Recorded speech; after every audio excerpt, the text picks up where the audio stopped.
기출을 되게 많이 갔어? 작년에 두세 번씩 갔어? 그러면 쌤 생각에 기출이 한 3이나 4, 비기출이 한 6이나 7 정도의 비율? 작년에 많이 안 봤으면 쌤이 재수생이면 그래도 5대5 이렇게 가져가라고 했는데 살짝 기출이 적은 비율 정도로 가져가면 될 것 같고, 그러나 안 보면 안 돼. 그리고 이때 비기출에 포함되는 게 또 그 EBS 지문들도 비기출에 포함이 되는 거야. 그래서 이게 EBS라든지 이감이나 이런 뭐 한큐평 같은 모의고사라든지 여러 가지 비기출 지문들 있잖아. 그래서 그런 것들. 근데 비기출을 볼 때 조심해야 되는 게 기출처럼 완벽하게 분석이 되는 건 또 아니야. 그런데 우리가 시험장에 들어가면 낯선 지문에 대해서 당황하면 안 되잖아. 낯선 지문에 대한 적응력을 연습하는 차원에서 그냥 또 계속 비기출은 좀 봐주고, 기출은 하지만 감은 꾸준히 유지해줘야 돼. 감을 유지를 해주면서 동시에 똑같은 작년에 3번 봤던 기출을 올해 다시 본다 하더라도 분명히 관점의 변화가 일어나는 그런 기출들이 있어. 그래서 계속해서 좀 일주일에 한두 세트 정도는 조금 심화 분석해주는 게 좋고, 비문학 볼 때. 제가 과학 울렁증이 있거든요. 과학? 네, 제가 법하고 경제나 인문 이런 거는 문과야?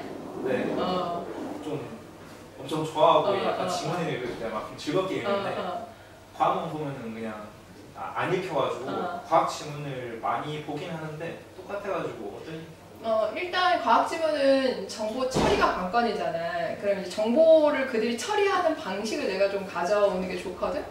과학 지문도 국어적으로 읽어야 돼. 쌤이 과학 지문을 국어적으로 읽는 그 부분을 독해 로직하고 취약 영역 대수술의 과학편을 많이 실어놓기는 했는데, 그거 좀 이렇게 들으면 좋을 것 같기는 해. 그러니까 문과라면 특히 되게 도움이 많이 될 거야. 예를 들면 이상기체 상태 방정식 같은 지문을 내가 완벽하게 다 이해할 수가 없어. 그리고 세 번째, 네 번째 단락 그 특정 단락은 나는 지금 다시 봐도 나도 모르겠거든. 근데 그런 어떤 부분들이 있어. 근데 그런 부분들이 사실 중요한 게 아니라 그게 이제 과학시험이 아니라 국어시험이잖아. 그래서 국어적으로 도대체 나한테 뭘 읽어내라는 글인지를 잡고 가는 게 되게 중요해. 그래서 뭐 예를 들면 이상기체 상태 방정식이 이런 문제점이 있기 때문에 발데르발스 방정식이 그걸 어떻게 해결했는지를 읽는 게 그 지문은 되게 중요하거든. 그래서 언어적으로 어떻게 읽을까를 고민해야 돼. 언어적으로, 국어적으로. 문과면 그 언어적으로 읽는 게 어떻다는 것만 잡으면 오히려 이제 과학 지문도 되게 편해져. 그래가지고 막 그 문제 풀이 필기도 하고 하는데 그러면 한 지문에 20분 정도 먹어가지고 필기를, 그러니까 예를 들면 뭐 우리 막 전향력 지문 막 이런 데에서 막 이렇게 막 필기하고 있고 속도 같은 거, 사실 그거는 언어적으로 아직 어떻게 읽는지 잘 모르는 거야. 그러니까 언어적으로 글의 척추를 짚어가면서 읽는 게 되게 중요하고, 그러면 문제가 풀리도록 설계가 돼 있거든 사실. 그럼 나중에 독해 이렇게 많이 올라가면 필기를 할 필요가 없어? 그럼. 제가 지금 하는 건 어떻게 하면 그냥 그 문단끼리 연결되는 그런 거고, 그래서 앞에 내용 나왔으면 갈래 그런 거 정도까지 보고 있는데 어느 수준까지 봐야 되는지 모르겠어요. 사실 기출을 제대로 분석하면 내가 이 글에서 여기에 되게 힘을 써야 되는구나, 여기는 힘을 빼고 범주 파악하면서, 말하자면 여기는 일치 문제가 나올 구간이니까 여기는 정보의 위치를 매핑하면서 지나가야 되겠구나, 여기는 진짜 핵심 내용이니까 조금 더 힘을 들여서 읽어야겠구나, 그리고 여기에서 정말 중요한 문제가 나오겠구나, 쌤이 지금 얘기하는 게 정말로 기출을 제대로 분석하는 수준이야. 그런 식으로 우리가 장학을 다 하고 들어가도 힘든 게임이거든. 제대로 기출 분석을 하면 지문을 읽음과 동시에 어디에서 문제가 나올지가 보여. 그 정도 수준으로 가줘야 되는데, 그렇게 가려면 작년에 쉽게 풀었던 거 말고 여전히 나한테 조금 그 괴로운 지점이 있는 그런 지문을 한두 세트 정도씩 일주일에 하나 정도씩 뽑아가지고 걔를 이제 도대체 뭘 읽어내라는 지문이지? 여기 미션이 뭐지? 이렇게 질문도 던지면서 이렇게도 보고 저렇게도 보고 막 다각도로 봐봐야 돼, 그 지문을.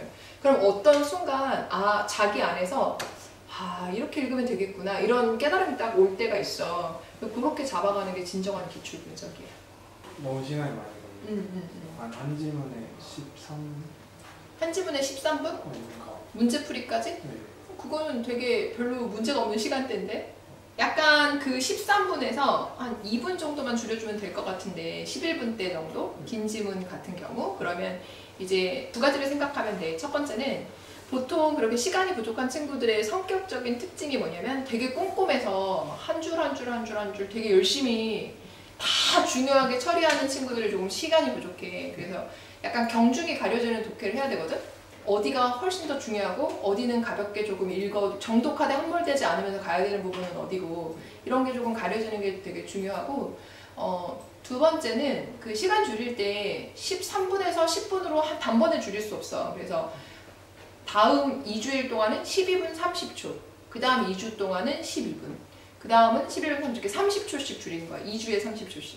타이머 맞춰놓고 그 안에 풀려고 압박감을 가지면서 이제 빠르게 돌려야 되고, 근데 근본적으로 아무리 그렇게 해도 시간이 줄지 않는다면 본인이 7개의 단락을 똑같은 규정으로 중요하게 처리하기 있기 때문에 시간이 안 주는 거야. 그걸 알아야 돼. 어디가 중요하고 어디가 덜 중요한 곳이라는 경중이 가려지는 독해가 약간 돼야 돼. 그러니까 지금 방법이 혁명적으로 변하지 않더라도 내가 쓰고 있는 방법에 얹혀서 어디가 그래 척추인지가 좀 느껴지는 독해로 가야 되거든. 그런 거 좀 에너지 배분 같은 거 신경 써야 돼.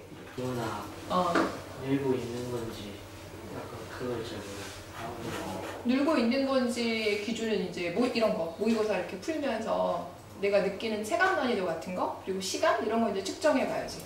모호하게 그냥 내가 문제 풀고 나서 뭐 어려웠다 쉽다라는 어떤 주관적인 느낌을 가지고 자기 진단을 하지 말고 이런 거 이제 쌤들이 나눠주는 거 가지고 비문학을 풀 때 조금 자신감이 생겼는지 지문을 보는 눈이 달라졌는지 점수로 연결되는지 그런 거 좀 측정해 보면 돼. 비문학 되게 어려운 질문들 같은 거 있잖아요. 걔들 보면 진짜 계속 그래도 한 2-3번 읽고 머리에 안 들어올 때 있잖아요.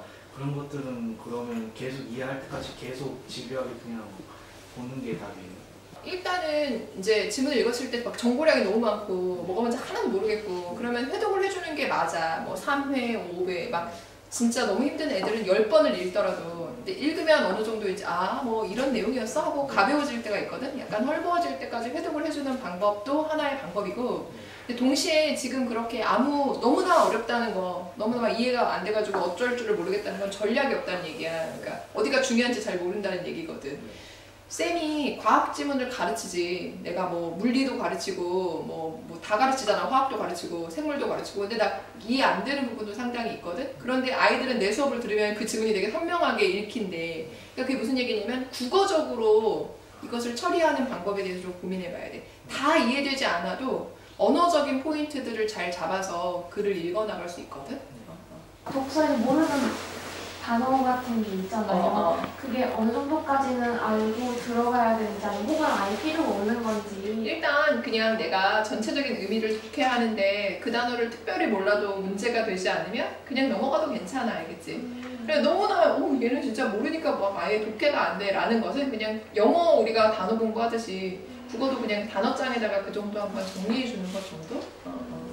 그럼 막 그 예를 들면 음정에 대해서 예를 들어 그런 질문이 있으면 음정에 대해서 기본적으로 배경 지식이 있어야 좀 더 도움이 엄청.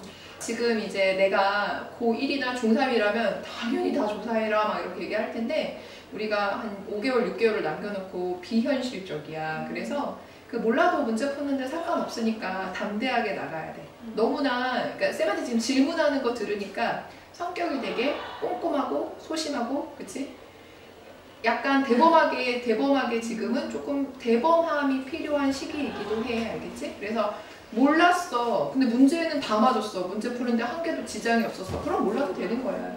문제 푸는데 지장이 있었다면 그럼 조사를 해야 되는데 그런 게 많지 않지. 독서에 그치? 원래 동그라미 치거나 표시를 해놓잖아요. 배워보실 때. 근데 그거를 잘 찾기가 힘드니까 시간을 더 들여서 옆에다 메모해서 문제를 풀으라는 그런 조언을 많이 들었었거든요.